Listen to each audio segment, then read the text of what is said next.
وہ جو بچہ تھا اس بچے نے حضرت یوسف علیہ السلام کو دیکھ لیا، وہ وہاں وہ بچہ موجود تھا، اس نے اپنی آنکھوں سے دیکھ لیا، تو اس شاہد نے شہادت دی، گواہی دی۔ تو اس آیت سے ہمیں کم از کم یہ پتہ چلا کہ گواہ وہ ہوتا ہے، شاہد وہ ہوتا ہے کہ جو موجود بھی ہو، موجود ہونا بھی شرط ہے اور اس کا دیکھنا بھی شرط ہے۔ یہ تو شاہد کی تعریف قرآن پاک سے ہی آپ کو پتہ چل گئی۔ آگے ہم سورہ احزاب کی آیت نمبر اگر یہ 45 کے اوپر جاتے ہیں تو اللہ ارشاد فرماتا ہے، یا ایہا النبی انا ارسلناک شاہدا و مبشرا و نذیرا، اے غیب کی خبریں بتانے والے نبی، بے شک ہم نے تمہیں بھیجا حاضر و ناظر اور خوشخبری دیتا اور ڈر سناتا۔ اب دیکھیں کہ اللہ کہہ رہا ہے کہ اے غیب کی خبریں بتانے والے، ہم نے تجھے بھیجا ہے، کیا بنا کے بھیجا ہے؟ وہ شاہد بنا کے بھیجا ہے، مبشر بنا کے بھیجا ہے اور نذیر بنا کے بھیجا ہے، ڈر سنانے والا، خوشخبری دینے والا اور شاہد بنا کے۔ اب اللہ کہہ رہا ہے کہ میں نے اپنے نبی کو، اپنے محبوب کو حاضر اور ناظر کر کے بھیجا ہے، لیکن آج کا مرزا جونیئر یا سینئر اٹھ کے یہ کہے کہ نہیں، نبی کریم صلی اللہ علیہ وسلم حاضر اور ناظر نہیں ہے، وہ شاہد نہیں ہے، تو خود ہی آپ کو جواب مل گیا ہوگا کہ اب کسی انجینئر کی بات مانی جائے یا کہ اللہ کی بات مانی جائے۔ اللہ تو کہہ رہا ہے، واضح طور پہ کہہ رہا ہے کہ اے محبوب آپ شاہد ہیں اپنی امت کے۔ آگے ایک اور دلیل میں یہاں پہ دیتا چلوں کہ اچھا، یہاں پہ شہید کا بھی ایک لفظ ہے، اور کبھی کبھی شہید کا لفظ استعمال کرتا ہے اللہ پاک۔ یہاں پہ سورہ النساء کی آیت یہ 41 ہے، تو کیسی ہوگی جب ہم ہر امت سے ایک گواہ لائیں، شہید کو لائیں گے، ٹھیک ہے، اور اے محبوب تمہیں ان سب پر گواہ اور نگہبان بنا کر لائیں۔ اب وہ دیکھیے، وہ جو نبی کریم صلی اللہ علیہ وسلم کی امت جو ہوگی، وہ میرے آقا صلی اللہ علیہ وسلم کو جب لائیں گے اللہ کی بارگاہ میں، تو وہ کس طور پر لائیں گے کہ یہ ہمارے گواہ ہیں جی، یہ جو مفتی مبشر شاہ بھی بول رہا ہے، تو یہ بھی میرے آقا صلی اللہ علیہ وسلم کو اپنے اعمال کے اوپر گواہی کے طور پہ پیش کرے گا کہ میرے اعمال کے گواہ میرے آقا صلی اللہ علیہ وسلم ہے، میرے محبوب صلی اللہ علیہ وسلم ہے۔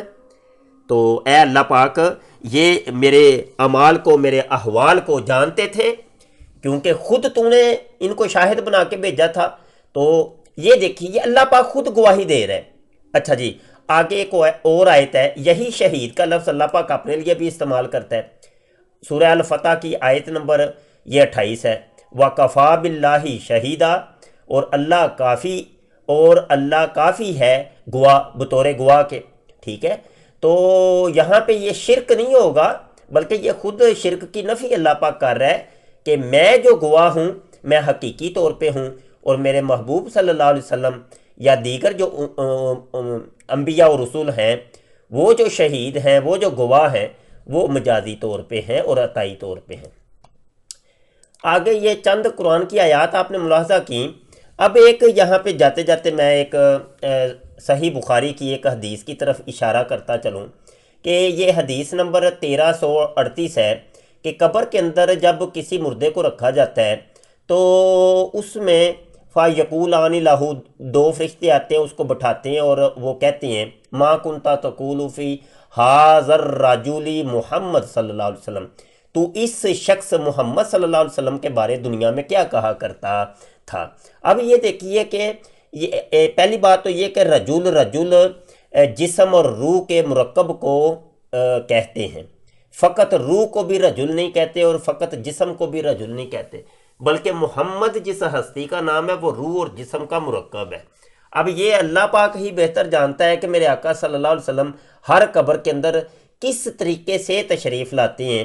اب یہ حدیث کے الفاظ آپ کے سامنے ہیں، ایک سمجھدار خود بخود سمجھ سکتا ہے کہ یہ اصل میں غیبی معاملہ ہے۔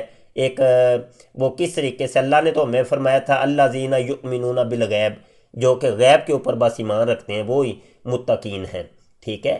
تو یہ ہمارا عقیدہ ہے کہ میرے آقا صلی اللہ علیہ وسلم ہر مردے کی قبر کے اندر پہلی رات کو تشریف لاتے ہیں۔ اچھا، اب ایک وقت کے اندر اگر 1000 مردہ مرا ہے اور 1000 قبر کے اندر میرے آقا صلی اللہ علیہ وسلم تشریف لاتے ہیں، یہ آپ حوالہ آپ نے دیکھ لیا۔ اور پھر ایک ابن ماجہ کی حدیث یہ 1637 آپ کے سامنے ہے کہ فرمایا کہ ان اللہ حرم علی الارض ان تاکل اجساد الانبیاء، اللہ بے شک اللہ پاک نے حرام کر دیا زمین کے اوپر کہ وہ انبیاء کے جسموں کو کھائے۔ آگے جو الفاظ ہیں بڑے کمال کے ہیں، فا نبی اللہ حی یرزقو، پس اللہ کے جو نبی ہیں وہ زندہ ہیں، ان کو رزق دیا جاتا ہے۔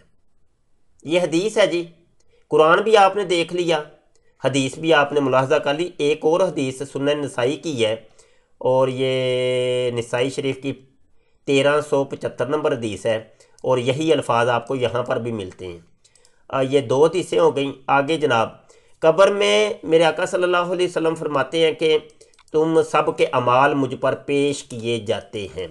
یہ میں صرف حوالے ہی آپ کو دکھاؤں گا، یہ اصل سکین سب کچھ آپ کے سامنے، یہ نوٹ کر لیں آپ، صفحہ نمبر وغیرہ یہ کونے میں لکھا ہوا ہے۔ میرے آقا صلی اللہ علیہ وسلم نے فرمایا میری جو موت ہے تمہارے لیے بہتر ہے، تمہارے اعمال میرے اوپر پیش کیے جاتے ہیں، ٹھیک ہے، ہر خمیس کو، اور جب اچھے اعمال ہوتے ہیں تو میں پھر اللہ پاک کا شکر ادا کرتا ہوں۔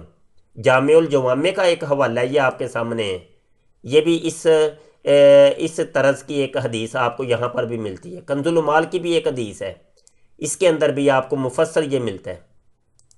آگے یہ مجمع الزوائد کی ایک حدیث ہے، اس کے اندر بھی آپ کو ملتا ہے۔ آگے جناب بحر الزخار کی یہ حدیث ہے، اس کے اندر بھی آپ کو ملتا ہے۔ آگے جناب یہ ایک اور کتاب ہے، اس کے اندر بھی یہ حدیث ہے، آپ کو ملتا ہے۔ تو بہرحال یہ چند کتابوں کے حوالے، اور یہ اس موضوع کے اوپر تھا کہ جو مرزا جونیئر نے یہ اعتراض کیا تھا کہ حاضر و ناظر کے نبی کریم صلی اللہ علیہ وسلم ہر جگہ موجود ہیں کہ نہیں، اور ہر چیز کو دیکھ رہے ہیں کہ نہیں۔ انشاءاللہ اگلی میری ویڈیو علم غیب کے اوپر آئے گی۔ ابھی جو حوالہ جات دیے ہیں، امید ہے کہ یہ پھکی اور یہ پھک ہوگی ان گدھوں کے لیے، تو اس جہلم کے گدھے کے لیے یہ پھک ہے میری طرف سے، تو یہ قبول کرو جی، کھاؤ جی، ان ہضم کرو۔ تو اس کا جواب بھی دینا ہے تم نے، ٹھیک ہے، مجھے انتظار رہے گا تمہارے جواب کا، لیکن قیامت کی صبح تک تم جواب نہیں دے سکتے، صرف بک بک ہی کر سکتے ہو، مجھے پتہ ہے، بک بک کے علاوہ تمہارے پاس اور کچھ بھی نہیں ہے۔ تم کھوکھلے ہو مرزا جونیئر، مرزا سینئر کی طرح۔ مرزا سینئر قادیانی بھی کھوکھلا تھا، اور وہ بڑبڑی کرتا تھا، بس جواب کسی چیز کا نہیں دیتا تھا۔ تو بہرحال جی ہمارے چینل کو آپ وزٹ کریں، اور ہماری ویڈیوز کو شیئر کیا کریں، کمنٹ کیا کریں، رائے دیا کریں، اور جناب سبسکرائب لازمی کر لیں۔ آپ سبسکرائب کریں گے تو پھر آپ کو نئی سے نئی معلومات ملتی رہیں گی۔ بہت شکریہ، السلام علیکم ورحمۃ اللہ وبرکاتہ۔